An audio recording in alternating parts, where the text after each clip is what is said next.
CBS Sports HQ, so our NFL experts have been crisscrossing the entire country, bringing you reports from training camps. Our Evan Washburn yesterday, he was at Steelers training camp today, making the trek down to Cincinnati to check on the Bengals. Of course, Joe Burrow and the Bengals making it to the Super Bowl back in 2021. Didn't get the job done then. Made it all the way to the AFC Championship last season, but fell short to the Kansas City Chiefs. Now, when it comes to the Bengals this season, the biggest question for them is the health of Joe Burrow, suffering a calf strain last week, still out right now. But the biggest question is, will he be available for week 1? For more on that, let's bring in our Evan Washburn live at Bengals training camp. Evan, the Bengals with the shortest odds to win this Super Bowl in quite some time, though, but they do need the health of Joe Burrow for that. What's the latest when it comes to him?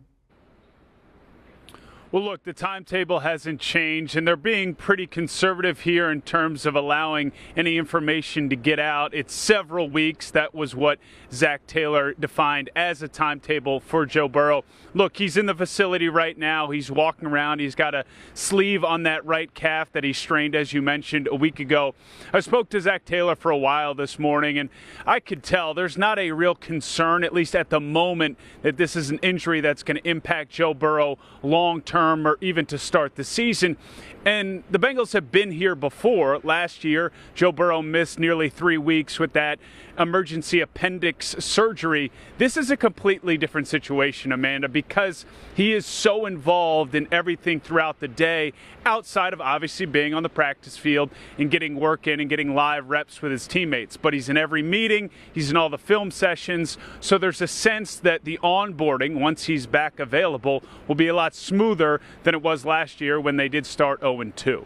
Talk to us about the protection in front of him a little bit there, especially when it comes to the offensive line. O-line coach Frank Pollock, he's given us some very good one-liners in the past, but he said this season with guys like Orlando Brown there, he said, I've never had as much beef on this side before coaching. It looks like there's more optimism for this offensive line.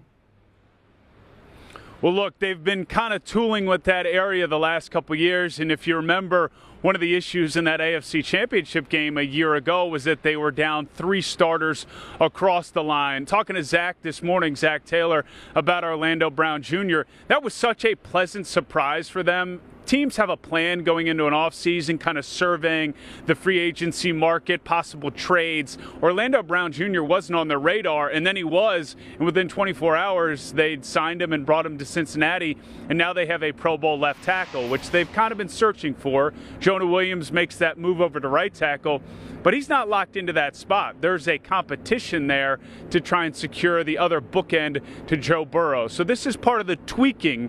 When you're this close to winning a Super Bowl, Amanda, it's about adding those little pieces here and there to try and get you over the top, and they feel like Orlando Brown Jr. could be that. All beef and all. Let's talk about the little all beef and all, exactly. The little pieces on the other side of the ball, specifically when it comes to the pass rush. Bengals using their first-round pick on Clemson defensive end Myles Murphy there. Only 29, or excuse me, the Bengals were 29th when it comes to sacks in the NFL last season. Other numbers much better than that. But what's the focus on the pass rush?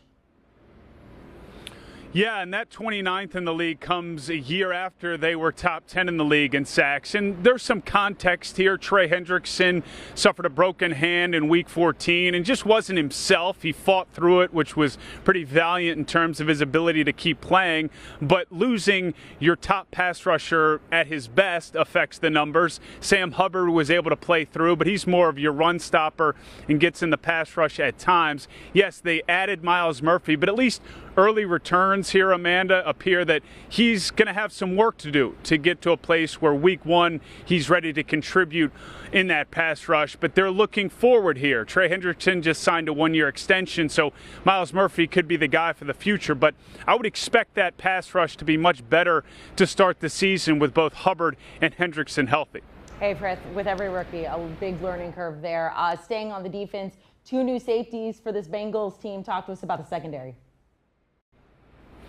Yeah, that's where they lost some real core pieces, vocal leaders in Von Bell and Jesse Bates. But this is what Cincinnati's been able to do so well over the last few years. It's developed talent that they draft. So Dax Hill slides in. He was a high pick a year ago. And then they brought in Nick Scott, who not many people know about, but played safety for the LA Rams last year, started 16 to 17 games, and was really impactful. And they love what he's brought. So they feel like they're not going to skip a beat there. And Lou Anarumo's defense that is reliant on that secondary to do what they do in the back end, they kind of anchor a lot of the communication.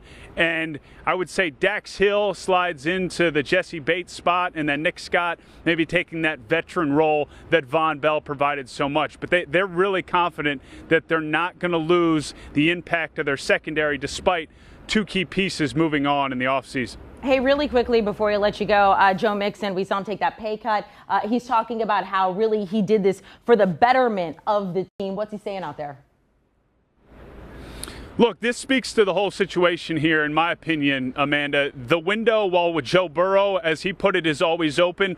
There are a lot of guys that I don't think will necessarily be a part of the next stage of the Burrow era, and Joe Mixon could be that. You got T. Higgins that needs to get paid. Tyler Boyd, spoke to him earlier last year, his deal. I think Joe Mixon saw what we all see. This is a team that's capable of winning a Super Bowl. He took the pay cut. There are incentives for him to make some of that money back, but he knows that his value here is high and even higher this year. They moved on from Samaje Perine, who's now in Denver, so it's all Joe Mixon in that backfield in terms of being a proven commodity, and this is the year to make a run with a lot of pieces that might not be here a year from now.